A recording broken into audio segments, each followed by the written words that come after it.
meses ya, que habló Patricio Henderson, que muchos de ustedes ya conocieron, sobre cascos blancos. Y entonces la idea hoy es intentar reiterar lo menos posible, hacer una presentación, quizás hacer hincapié en algunos conceptos y prácticas de gestión. La verdad es que lo primero que tengo que decir es que la gran diferencia entre lo que voy a comentar y lo que vinieron comentando ustedes es que no se trata tanto de una investigación, sino de la práctica de una gestión. Recuerdo años atrás cuando Enrique advertía sobre los efectos de la gestión, ¿no? Que te restringe y hasta elimina cualquier tipo de posibilidad de reflexión y extermina cualquier momento de kairos, por decirlo de alguna manera. Así que bueno, una presentación y después de cualquier forma hacemos un diálogo, preguntas, consultas y sobre todo hablar de los proyectos que tiene Cascos Blancos, que por ahí es lo que a ustedes más les interesa, para vincularlo a alguno de sus proyectos de investigación o para sumarse, como en el caso de Juan, que ya lo quiero llevar a Haití en 1 o 2 meses para hacer trabajo de campo, ¿no? Cascos Blancos es una iniciativa argentina. Eso es lo primero que decimos siempre en cada una charla, porque todo el mundo nos pregunta, ¿es de Naciones Unidas? ¿Qué relación tiene con Cascos Azules? No, Cascos Blancos es una iniciativa argentina que es reconocida y avalada por las Naciones Unidas en el mismo momento de su creación, que es en el año 1924. Después, cuando se apague la cámara, puedo llegar a comentar algunos de las hipótesis de por qué el menemismo crea esta instancia de asistencia humanitaria internacional y de trabajo con el voluntariado, que es el eje del modelo de Cascos Blancos. Pero es una iniciativa argentina reconocida y avalada por Naciones Unidas como reflejo del respeto y de la promoción que tiene nuestro país hacia el multilateralismo, hacia los gobiernos democráticos y fundamentalmente hacia el respeto irrestricto de los derechos humanos como garantía de paz y de estabilidad en el mundo en general y en la región en particular. Existe hace más de 20 años y tiene 2 grandes ámbitos de competencia de trabajo, ¿no? El primario y más natural desde su creación es conformación de equipos de expertos y de voluntarios para hacer frente a una emergencia o desastre. Es decir, ocurre en cualquier lugar del mundo. Tengo que reiterar e insistir que Cascos Blancos forma parte institucional de la Cancillería Argentina, con lo cual es una herramienta de política exterior y trabaja fundamentalmente hacia afuera, pero es también el organismo de Cancillería que más trabaja hacia adentro del territorio nacional, tanto en la conformación de equipos de voluntarios y de redes de voluntarios, como también en colaboración con las distintas instancias institucionales que responden a una emergencia en ese dispositivo, ¿no?, de respuesta. Pero imaginemos un desastre en Bolivia, un terremoto en Chile, un terremoto en Haití. Bueno, el ámbito de competencia más primario y el antecedente más próximo de Cascos Blancos es la conformación inmediata de un equipo de expertos y de voluntarios que haga frente a ese tipo de amenaza y que se despliega el terreno en 48 horas. Ese es el desafío y la razón de ser de este tipo de construcción. A lo largo de 20 años hubo más de 100 desastres en los cuales Cascos Blancos actuó, ya sea invitado o convocado por el país o la región de nuestro país afectado por el desastre, o en el marco de un llamamiento internacional, es decir, no en forma bilateral con otro Estado, sino en el marco de una misión de Naciones Unidas o de otros organismos internacionales que se desplaza hacia el lugar para colaborar con la respuesta a ese desastre. A lo largo de los últimos 10, 12 años, 15 años como mucho, se fue desarrollando a nivel internacional, en la Argentina en particular y la región tuvieron un rol central en este nuevo debate que se desarrolló en relación a la asistencia humanitaria, en no percibir y no ver a la respuesta o a la asistencia humanitaria, mejor dicho, únicamente como respuesta a un desastre, como respuesta a una emergencia, como la necesidad de dar respuesta a una situación que es inevitable, si se quiere, que es una amenaza, puede tener origen natural o antrópico, pero una amenaza como un terremoto, como un tsunami, como el caso de Fukushima y tantos otros, en el cual no queda otra que responder con los elementos y con las herramientas con las que se cuenta. Esta visión o esta perspectiva, que es la que viene a combatir este nuevo paradigma que se construye fundamentalmente de la región latinoamericana y caribeña, es escapar a esa lógica respuestista verticalista en la cual las Fuerzas Armadas tenían el rol central en la respuesta por las capacidades logísticas que presentan. E ir un paso anterior, ir a lo que es la gestión del riesgo, es decir, a lo que son las políticas de prevención de los desastres. No responder únicamente al desastre, es decir, no administrar o gestionar el desastre, sino administrar y gestionar el riesgo de modo tal que se permita la evitabilidad, si se quiere, o en los casos en los que se pueda, de la emergencia y del desastre, y si es inevitable, como por ejemplo un terremoto, mitigar las consecuencias más devastadoras que ese desastre tiene. Hice referencia, y no quiero extender mucho más en esto, porque justamente fue el punto que planteó y que desarrolló Patricio en la exposición de hace 45 días más o menos, que tenía que ver con cuál fue el rol de la Argentina y de la región con relación a este nuevo paradigma que se desarrolló de asistencia humanitaria internacional, tanto en la respuesta bajo la conducción civil como en las políticas de prevención y de gestión del riesgo.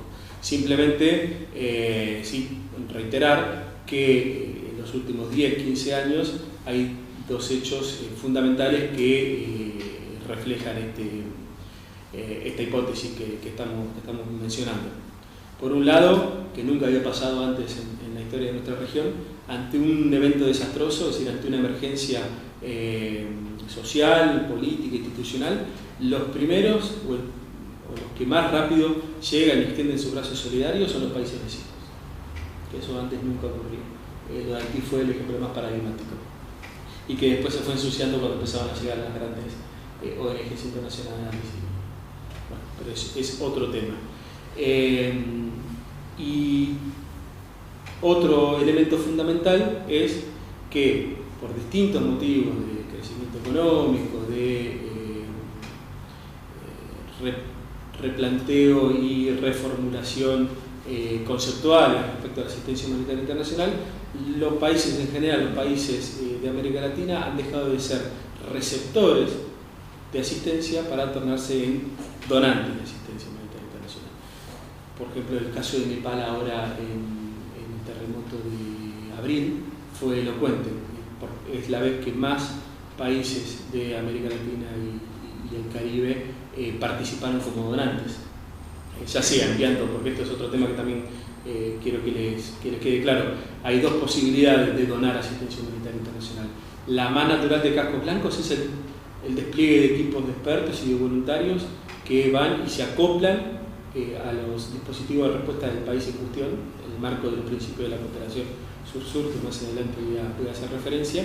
Pero también hay otra forma de donar asistencia humanitaria, que es el envío de insumos o de suministros humanitarios. Agua potable, carpas, ropa, bueno, y muchísimos otros insumos que también generan otra demanda que tiene que ver no con la respuesta, sino con la gestión del riesgo de cómo saber donar, ¿no? Qué donar y cómo distribuir y canalizar ese tipo de donaciones, porque si no termina siendo un problema para una comunidad que está sufriendo un momento de emergencia.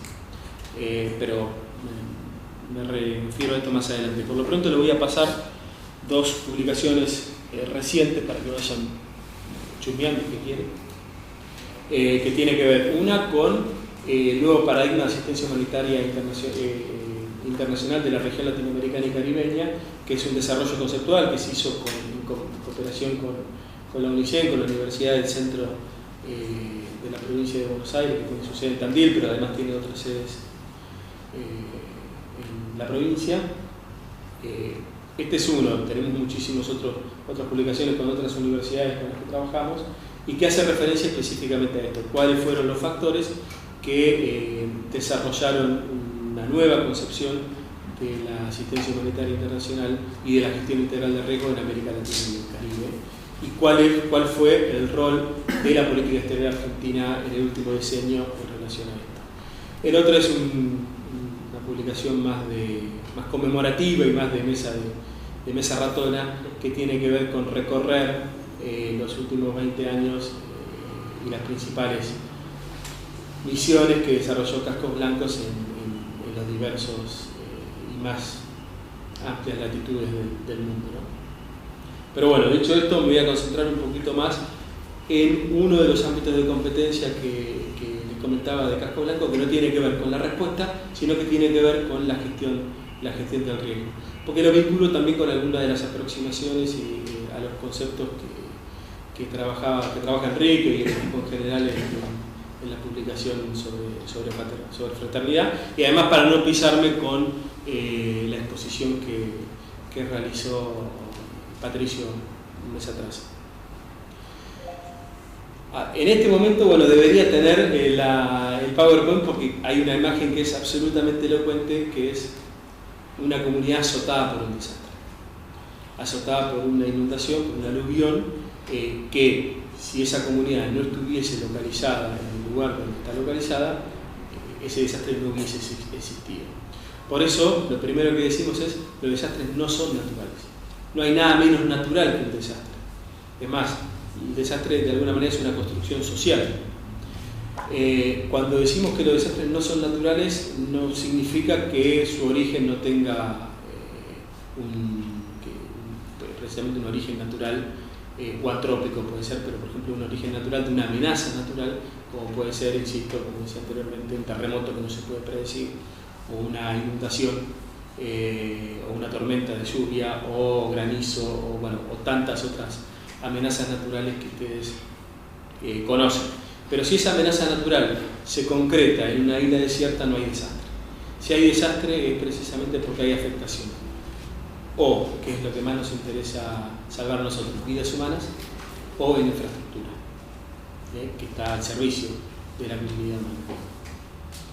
Entonces, si vieran esa fotografía, que se la voy a mandar por si se quedan con la duda, que es una foto de una comunidad en un país de América Latina, que no tiene tampoco mucha importancia cuál, porque puede ser cualquiera, porque hay muchísimos asentamientos. Bueno, Casco Blanco trabaja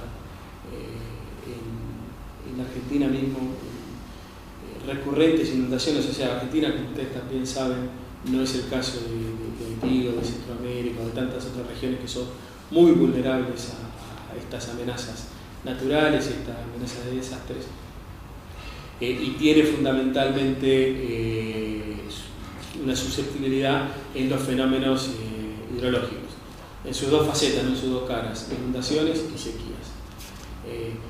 Por eso también este tema, que está muy institucionalizado en otras partes de nuestra región, en Argentina está más atrasado. Este debate no forma parte de las currículas escolares ni universitarias, ni tampoco es una prioridad, por lo menos hasta abril de 2013, cuando tuvimos la experiencia de La Plata, no era una prioridad de la agenda política. Por eso también uno de los grandes esfuerzos que tenemos desde Cascos Blancos y desde las otras instancias institucionales de la administración pública que trabajan en estos temas es la difusión, porque en general no se conoce, y la difusión es el primer paso para la apropiación de herramientas justamente para generar una política y una gestión del riesgo. Pero bueno, primer axioma: los desastres no son naturales. Segundo axioma: los desastres no son inevitables. Hay amenazas que son inevitables, pero la exposición de esas amenazas a las comunidades son en las que se puede trabajar. Y para eso es necesario el desarrollo de una gestión integral del riesgo, que es para nosotros, y esto se puede discutir con lo que se venía hablando anteriormente, es una competencia exclusiva, indelegable e irrenunciable de los Estados. El Estado, a nivel nacional, a nivel provincial, a nivel municipal, es quien tiene que trabajar y construir a través de medidas estructurales y medidas no estructurales, que podría hacer referencia, esta política de gestión de riesgo. Esta política a nivel estadual de gestión de riesgo para nosotros es una gestión local del riesgo. ¿Por qué local? Porque se trabaja con la comunidad que es más vulnerable a este tipo de amenazas naturales que devienen en desastres. Y ahí viene un poco, que después se puede presentar y se puede conversar si es una contradicción o son dos momentos distintos con relación al concepto de fraternidad. Es decir, el Estado es un actor fundamental y tiene un rol central, pero no es el único. Y el trabajo con las comunidades, por eso que decimos gestión local del riesgo, el trabajo con las comunidades es fundamental. Primero porque por más eficiente, eficaz, pertinaz que sea la estructura del Estado que responde a un desastre, es siempre tardío. Primero porque tiene que desplazarse hasta el lugar y segundo porque desconoce las circunstancias más específicas de ese lugar. La respuesta más efectiva siempre es la de la comunidad, que no solo conoce el barrio, la región, de lo que se trate, sino que además sabe quién vive acá, cuáles son los grupos de riesgo, cuáles son las herramientas con las que se cuentan, cuánto puede crecer el río en caso de inundación, o cuáles son en general las consecuencias que tiene determinado tipo de amenaza.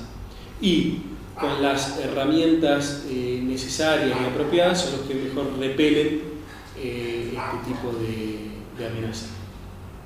Por eso el rol del Estado tiene que ver con dotar de herramientas y trabajar junto con estas comunidades más sensibles, más susceptibles y más vulnerables a estas amenazas para generar estructura que a través de distribución de roles, que a través de sistema de alerta temprana, de postas, es decir, de todas.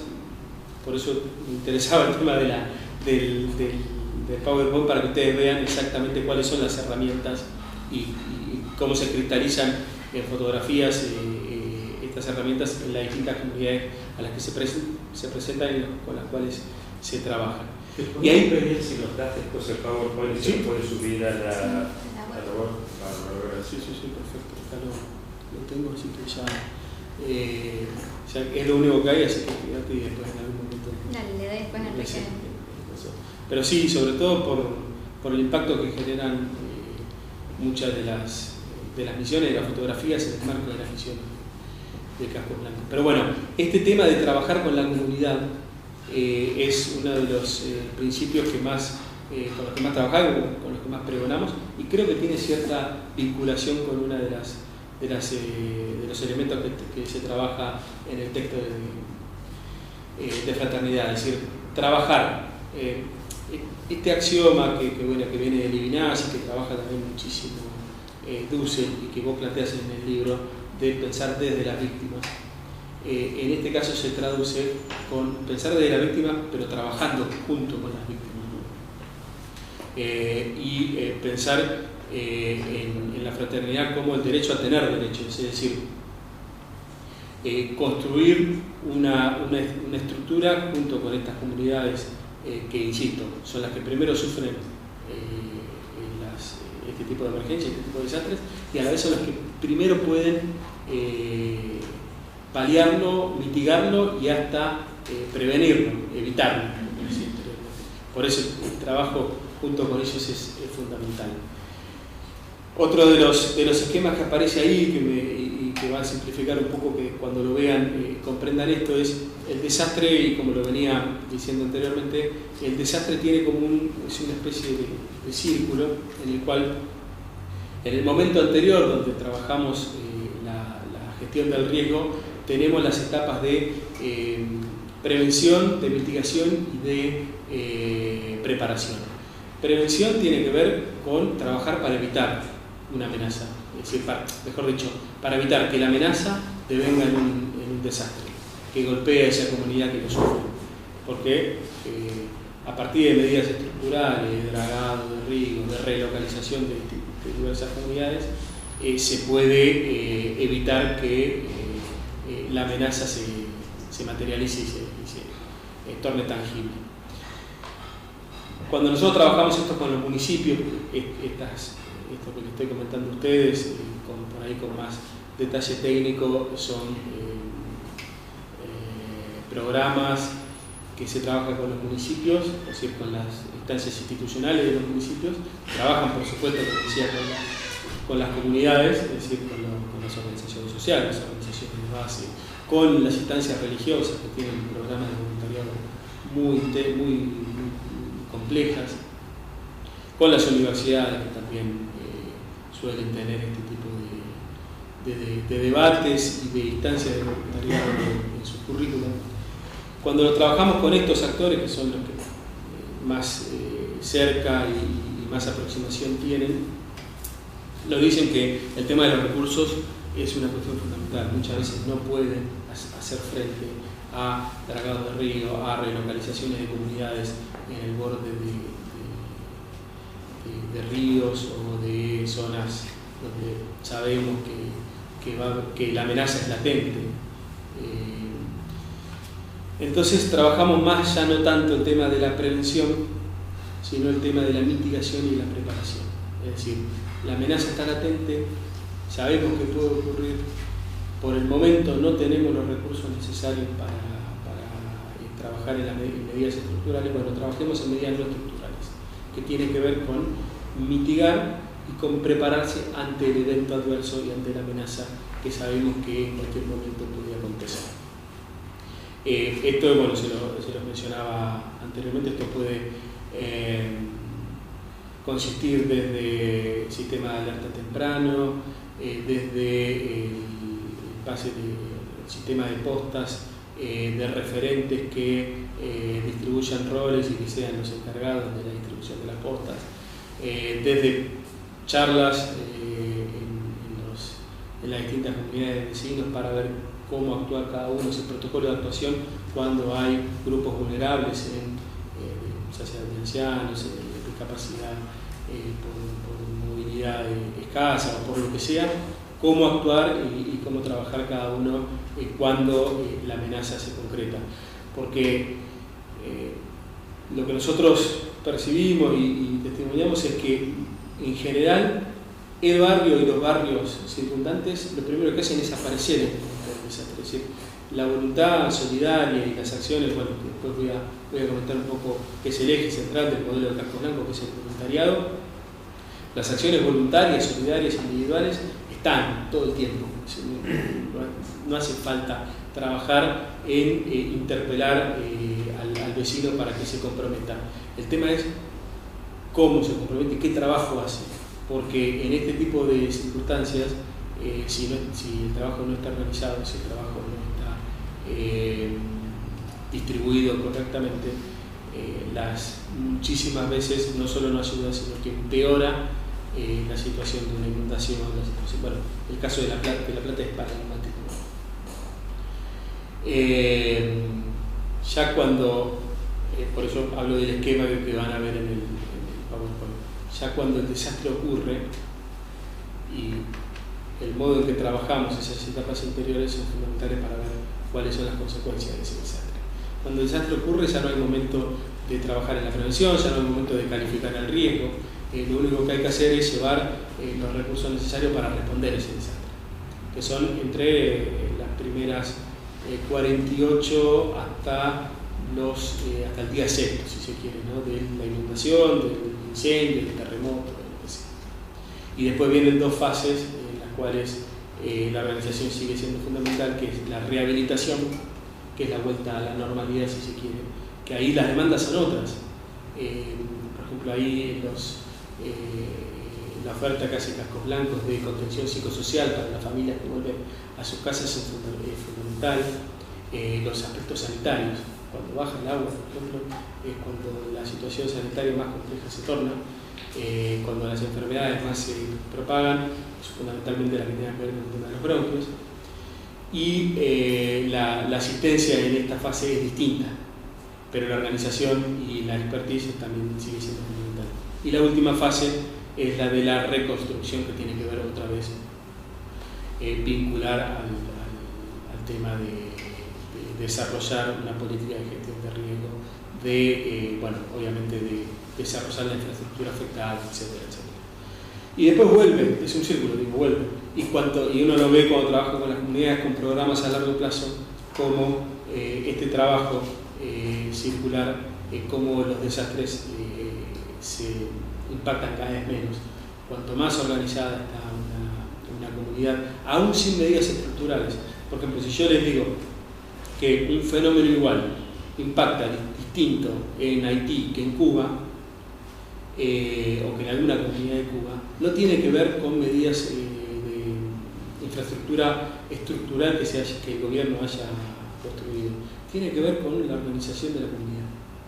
Tiene que ver con que Cuba tiene, es increíble el modo en que lo trabaja, yo no lo he visto en ningún otro lugar del mundo, el sistema de posta y el sistema de aviso de alerta temprana que tiene de una comunidad a la otra.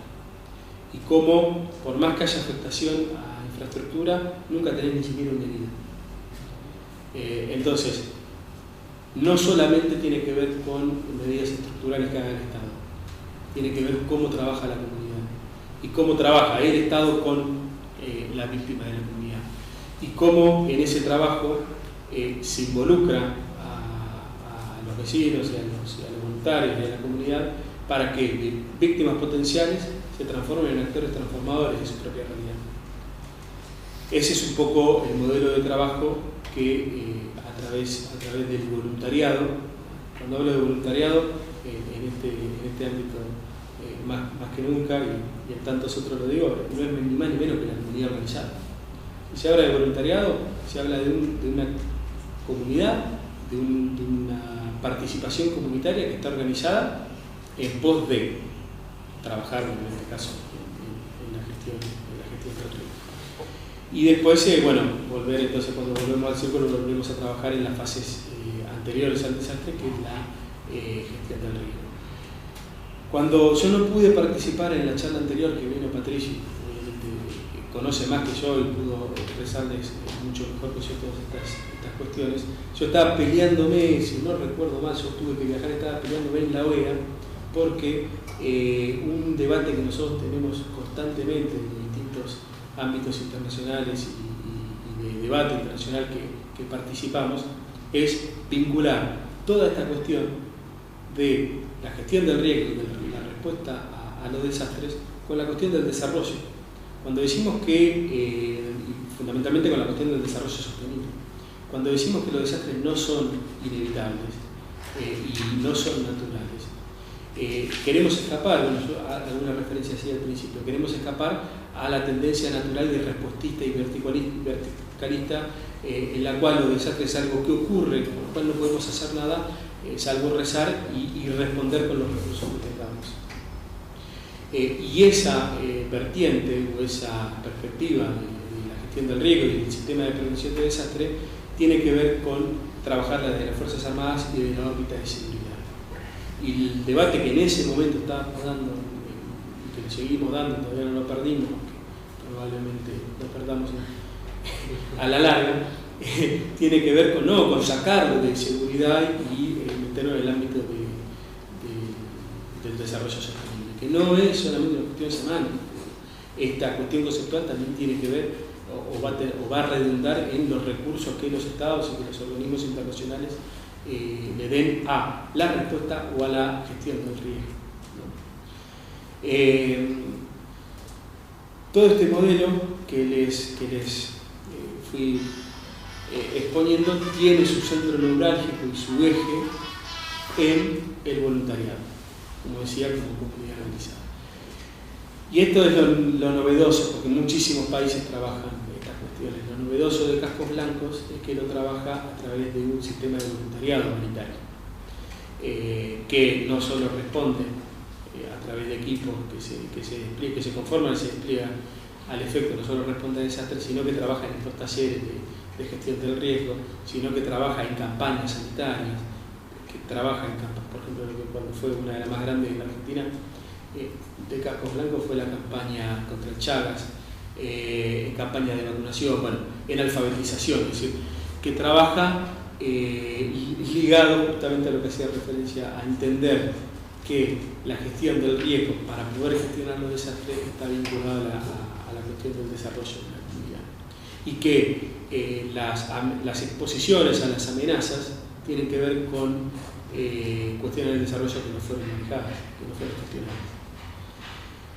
Cascos Blancos tiene un sistema de base de datos de voluntarios. Hoy por hoy están en todo el país, son más de 5.000 que están a lo largo y ancho de nuestro territorio nacional. Como les decía al principio, nuestra principal, si se quiere, o nuestros principales esfuerzos de trabajo no tienen que ver con la respuesta a los desastres, sino con recorrer el país y la región, bueno, y el mundo, trabajando en la gestión del riesgo, trabajando en talleres, difundiendo las herramientas y fundamentalmente trabajando con las comunidades. Es decir, nosotros promovemos un modelo solidario y de participación comunitaria, horizontal y de participación comunitaria. Esos son los elementos que yo veía reflejo en las aproximaciones conceptuales que trabajaba en el libro de la fraternidad. Este sistema de voluntariado está bastante arraigado acá en Argentina. Hay una base de datos, como le decía, que se clasifica por perfiles, por idiomas, por perfiles técnicos administrativos, por profesión, por capacidades, y a partir de ahí se capacita, ¿no? A partir de cada perfil se capacita. Tenemos más de 30 talleres de capacitación que tienen que ver, a partir de la difusión de este modelo de trabajo, tienen que ver con expertos en búsqueda y rescate de personas, manejo de suministros y de donaciones, como hacía referencia antes, en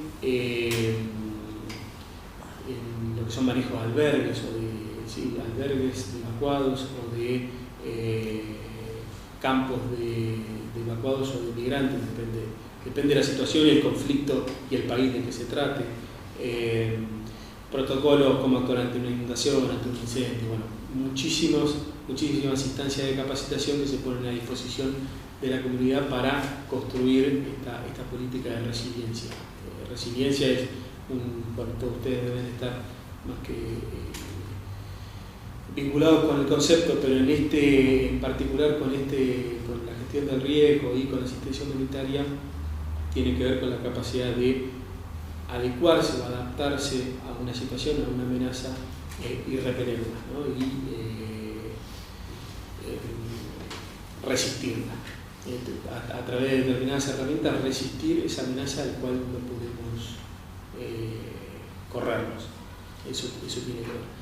Y después con este sistema de voluntariado se ha replicado, lo que comentaba, bueno, seguramente lo puso Patricio en su momento, pero lo que comentaba con la configuración de un nuevo paradigma en América Latina y el Caribe, con lo que se denominó, y lo que se denomina y lo que se trabaja actualmente, que es la red regional de voluntariado, que es Cascos Blancos tiene, en este momento son 16 puntos focales en distintos países de la región, y donde se sigue trabajando. Se desplaza el equipo de talleristas y voluntarios nuestros, se desplaza a esos países para capacitar y para conformar esa red, de modo tal que al momento de concretarse una amenaza, un desastre en ese lugar, ya no tenga que Argentina desplegar los equipos voluntarios de Buenos Aires, sino que sean los propios actores locales los que trabajen la respuesta a la emergencia y obviamente toda la política de prevención y gestión del riesgo anterior. En todo caso, que desde Buenos Aires o desde algún lugar de Argentina vayan a apoyar a algunos expertos con más experiencia, coordinar o acoplarse al dispositivo del propio país. Bueno, después creo que lo ideal sería poder intercambiar algunas consultas que tengan. Quisiera hablar un poco de los proyectos que tenemos en curso en estos momentos de Cascos Blancos a las distintas regiones del mundo. Lo dije en todo momento y como van a ver, el plasmado del proyecto tiene que ver con los principios y con las consecuencias de la cooperación sur-sur. Es decir, nosotros no estamos trabajando en la cooperación tradicional norte-sur, sino que estamos trabajando en que puede ser triangular o no, o que puede ser también en el marco de un proyecto multilateral en los axiomas y los principios de la cooperación sur-sur. Por ahí hablar un poco de los principios y de los proyectos, pero antes que nada quería que tengan una primera aproximación a cuál es el modelo que promueve Cascos Blancos, que no tiene que ver únicamente con la respuesta a los desastres como tradicionalmente se hizo, sino que tiene que ver con una política de gestión de riesgo, de prevención, de mitigación y de preparación frente a los desastres, que pone el centro en la gestión local de ese riesgo, que trabaja con las comunidades a partir de este modelo de participación comunitaria y que tiene, más allá del staff permanente que tiene Cascos Blancos como parte de un organismo nacional, tiene su eje de trabajo y su centro neurálgico en el voluntariado. Si quieren avanzo con los proyectos y si no empezamos a intercambiar opiniones, comentarios.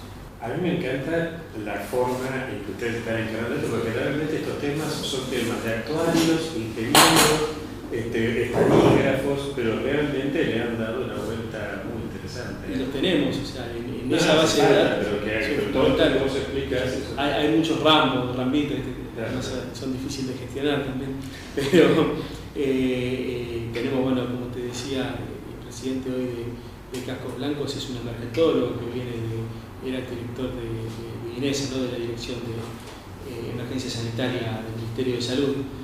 Lo que pasa es que hay un gran capítulo de Cascos Blancos que tiene que ver con el debate, o como decimos nosotros, con la inserción político-diplomática de la iniciativa Cascos Blancos en las distintas instancias donde se debaten estos temas. Lo que hace Cascos Blancos y la región en general, que fue acompañando cada vez más y hoy tiene un rol fundamental, es meterse en una discusión que era tradicional o de la tradicional cooperación norte-sur, que era de la YAICA, que era de USAID, que todavía sigue siendo así, ¿no? Gran parte del debate tiene que ver con eso, como aún día de hoy gran parte o la mayoría de la asistencia humanitaria tiene este tipo de condicionamientos y tiene este tipo de anclajes. Entonces lo que intenta Cascos Blancos como parte de una estructura y de una configuración conceptual de la cooperación sur-sur es dar este debate en el terreno, pero también en las instancias de debate nacionales e internacionales. Y por eso lo que te contaba Enrique de muchísimos expertos internacionales que son los que llevan estos temas a esos foros y muchísimos psicólogos. Hay un abordaje de contención psicosocial frente a esta realidad que antes no existía. Bueno, y tantísimas otras perspectivas. ¿Quieren que les comente un poco de proyectos? Bueno, los principales. Voy a empezar por África, por la compañera que habló de África. Esto después me lo dictan, pero a nosotros nos costó muchísimo entrar en África. Es decir, yo hace un año y medio que estoy, y nuestro equipo hace un año y medio que entró en la gestión de Cascos Blancos, y una de las demandas es entrar en África, porque no había ningún proyecto en África. Entonces hablamos de cooperación sur-sur, pero en realidad el trabajo de la cooperación era trabajo regional de América Latina y el Caribe, pero fundamentalmente de América Latina. Entonces las áreas prioritarias que nos trazamos también como herramienta de la política exterior argentina es África, Centroamérica y el Caribe. En África nos costó mucho más. En Centroamérica, la verdad que uno de los primeros viajes que hicimos cuando llegamos fue recorrer los 6 países centroamericanos, hacer talleres de detección mutua de necesidades, qué es lo que nosotros podemos aportar, qué nos pueden aportar ustedes para construir esta política de gestión de riesgos a nivel regional, después llevarlas a nivel de coordinación de organismos subregionales, con Mercosur, UNASUR, con CEPREDENAC, que es el organismo técnico del SICA. Para entender un poquito más solo, ¿con quiénes articulaban para hacer esa detección de necesidades?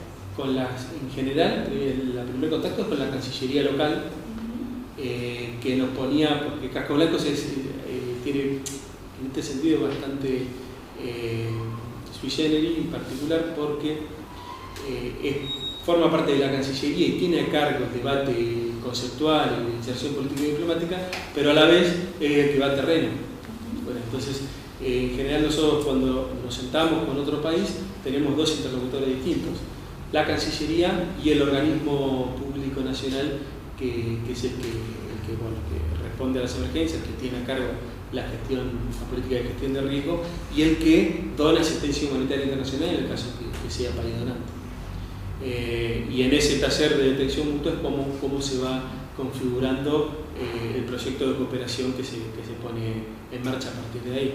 Y con un solo viaje nos bastó, o sea, hoy tenemos 6 proyectos en todos los países de Centroamérica, tenemos todos que tienen que ver, ¿no?, con esta conformación de estructuras de voluntariado para el apoyo a las instancias de respuesta a las emergencias y de la política de gestión del riesgo, pero también con otras particularidades, o proyectos con otras particularidades. Con Caribe nos pasó algo parecido, era el primer viaje, la construcción de confianza, la detección mutua de necesidades, porque esto es cooperación sur-sur, y yo no vengo a imponerte un modelo, yo vengo a presentar un modelo, pero porque también me quiero enriquecer del modelo que ustedes están trabajando. Que además es lo primero que me di cuenta, que es mucho más complejo y más institucionalizado que el nuestro, porque ellos están muy acostumbrados a este tipo de amenazas, muy acostumbrados.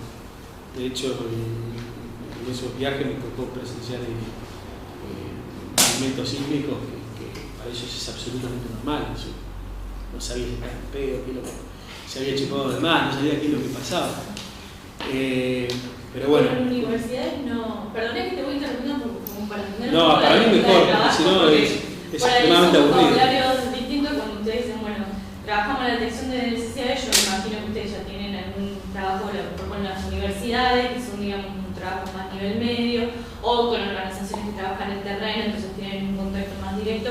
Ahora vos estás hablando con reuniones de alto nivel, ¿no? Porque son de cancillería a cancillería o organismos gubernamentales que son más. Sí, como para entender un poco, digamos, cómo. Es así, pero a ver, por ejemplo, yo después de acá me tengo que ir a Mercedes porque tenemos un taller en una unidad básica y tenemos que trabajar con los referentes de los barrios, que son los que primero actúan y participan y distribuyen roles en una inundación, para ver cómo actuar y cómo trabajar, en qué herramientas trabajar para favorecer a una construcción de resiliencia en esa cuestión específica. Pero ayer, el martes, estuvimos en Pilar con toda la plana del municipio trabajando en medidas estructurales y no estructurales, pero con las instancias del municipio de Pilar respecto a cómo abordar desde el Estado, ¿no? Y si nos toca viajar afuera o mismo con otros organismos públicos nacionales, bueno, por eso le decía, son las distintas facetas del trabajo que tienen como principales interlocutores a las contrapartes nacionales, a las universidades, porque son focos muy, muy interesantes de trabajo de voluntariado, a las instancias religiosas, son los que primero dan una mano, a las organizaciones políticas, a las organizaciones sociales. Es decir, los interlocutores son muchísimos y son, la temática es la misma, pero el abordaje es específico y diverso con cada uno de ellos. En Centroamérica y en el Caribe se abordaron básicamente estos temas, que ellos tienen una institucionalización muy compleja de la temática, con lo cual lo que a ellos más nos demanda, lo que más les interesa es cómo nosotros involucramos un cuerpo de voluntarios organizados, que cada uno tiene su trabajo, pero que cuando se lo necesita va y se pone a disposición, y entonces, bueno, lo que intentan es apropiarse de eso, y nosotros a la vez también vemos el desarrollo de la institucionalidad que ellos tienen, un montón de elementos que traemos al debate nacional actual, ¿no? Nosotros trabajamos mucho con el Ministerio de Seguridad, que tiene a cargo la la protección civil, con el Ministerio de Defensa, que tiene la coordinación de logística militar, y con Desarrollo Social, que también trabaja fundamentalmente en la respuesta, y más que nada ahora con la Subsecretaría de Juventud.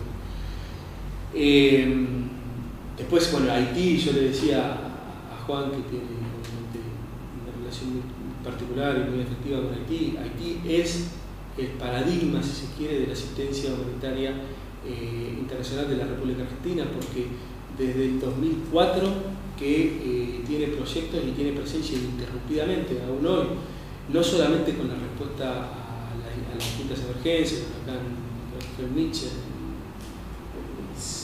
fue en Honduras. pero golpeó en 2007, 2008. Bueno, el terremoto del 2010, que hay unas fotos que son realmente muy impactantes, que es a las 48 horas aterrizando el 737 de Aerolíneas Argentinas, ¿no? Con la ayuda humanitaria y con los equipos de expertos.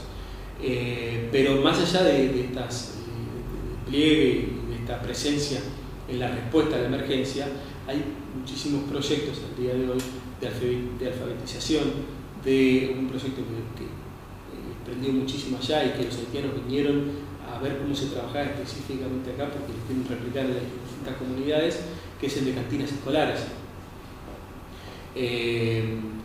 Bueno, obviamente también el proyecto de agua y saneamiento, es decir, hay un montón de proyectos que escapan a la lógica de la asistencia humanitaria en situación de desastre y que ya llevan, por eso digo, una presencia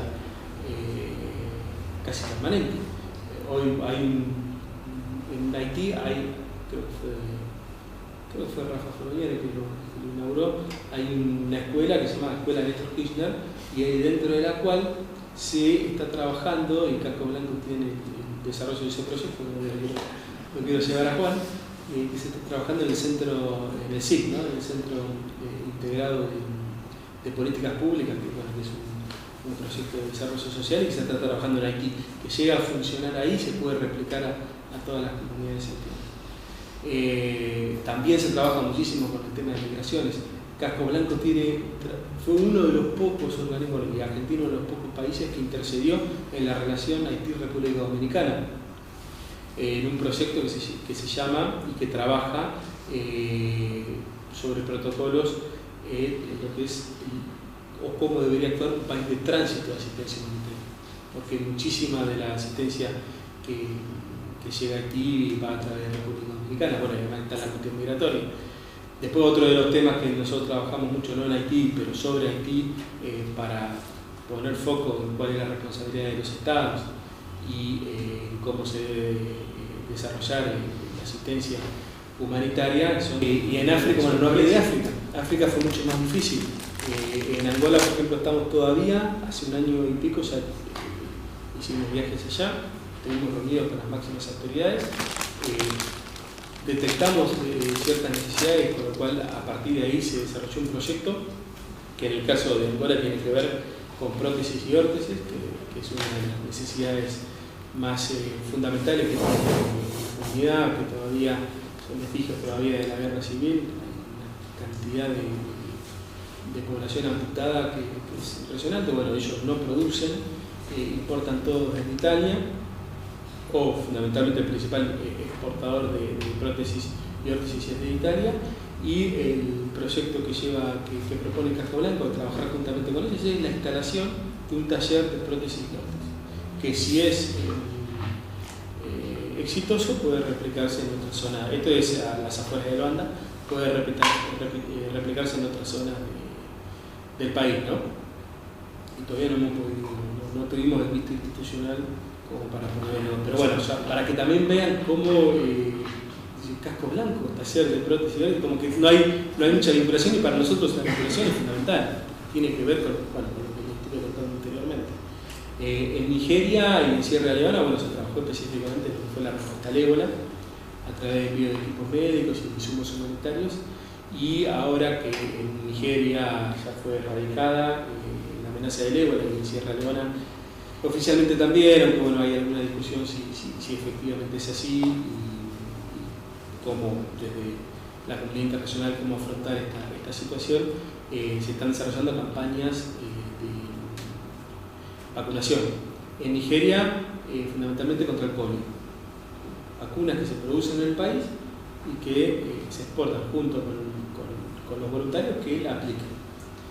En Kenia, también estamos desarrollando un proyecto, ahí tiene más que ver con nuestra estructura y con lo que más podemos aportar, que es la construcción de cuerpos de voluntarios, también con la colaboración de una ONG muy grande que trabaja allá y que tiene el respaldo del Estado para construir cuerpos comunitarios de voluntarios, fundamentalmente tema de agua y saneamiento.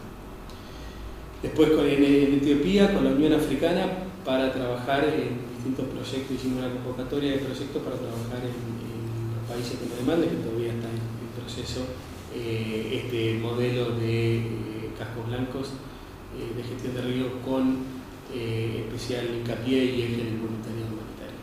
En Sudáfrica, muy interesante también, el replicar, porque tiene parecidas a las nuestras, replicar un programa del Ministerio de Salud que fue muy exitoso acá en Argentina, que es la de médicos comunitarios, porque ellos tienen un gran problema de acceso a la salud en las zonas rurales y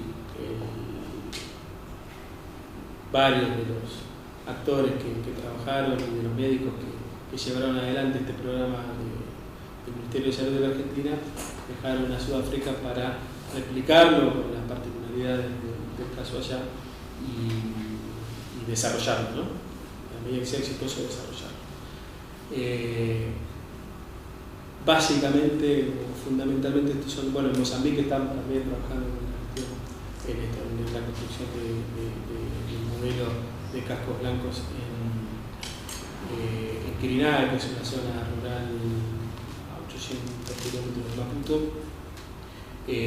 para después, obviamente, trabajando, ahí lo estamos haciendo con la OIM, la Organización Internacional para las Migraciones, en la gestión del riesgo en las comunidades, es decir, la participación comunitaria en la política de gestión del riesgo. Fuera de África, uno de los países, hay varios, ¿no? Pero uno de los países que nos demandó específicamente construir y replicar el modelo lo más parecido posible que se pueda de casco blanco es Filipinas. Dentro de la Cancillería también y con la misma lógica y con las mismas características, por lo cual también hay un equipo de cascos blancos trabajando en ese proyecto de cooperación. Muchísimos de los países nos conocen a través de Naciones Unidas, porque como les decía, casco blanco es reconocido y avalado por Naciones Unidas, y este reconocimiento tiene como un doble reflejo, se reflejan dos elementos distintos. Por un lado, cada 2 o 3 años la Asamblea General adopta y aprueba una resolución sobre cascos blancos, sobre el trabajo de cascos blancos con el sistema de Naciones Unidas, con lo cual genera mucha visibilidad en la comunidad internacional. Y segundo, Cascos Blancos tiene un fondo, Cascos Blancos tiene, financieramente tiene 3 ventanillas, una como cualquier organismo público, presupuesto nacional, que tiene las características que ustedes conocen, cualquier organismo público tiene. Pero además tiene 2 ventanillas que administran 2 organismos internacionales. Uno es Naciones Unidas, a través de la Agencia de Voluntarios de Naciones Unidas, hay unos aportes anuales de la República Argentina y está abierto para aportes de cualquier otro Estado o organismo internacional. Y el otro es la Organización de los Estados Americanos, la OEA, que también administra la Secretaría de Desarrollo Sostenible. Y bueno, como podrán ver, estos 2 fondos, estas dos ventanillas de financiamiento, que tienen además la característica de financiar exclusivamente proyectos de cooperación o de respuesta a las emergencias, tienen su correlato regional, es decir, con el de Naciones Unidas trabajamos en África, en Asia, en el sudeste asiático, en Oceanía. Con el de la OEA trabajamos fundamentalmente en la región latinoamericana y caribeña, específicamente Centroamérica y Caribe. Pero bueno, a grandes rasgos este es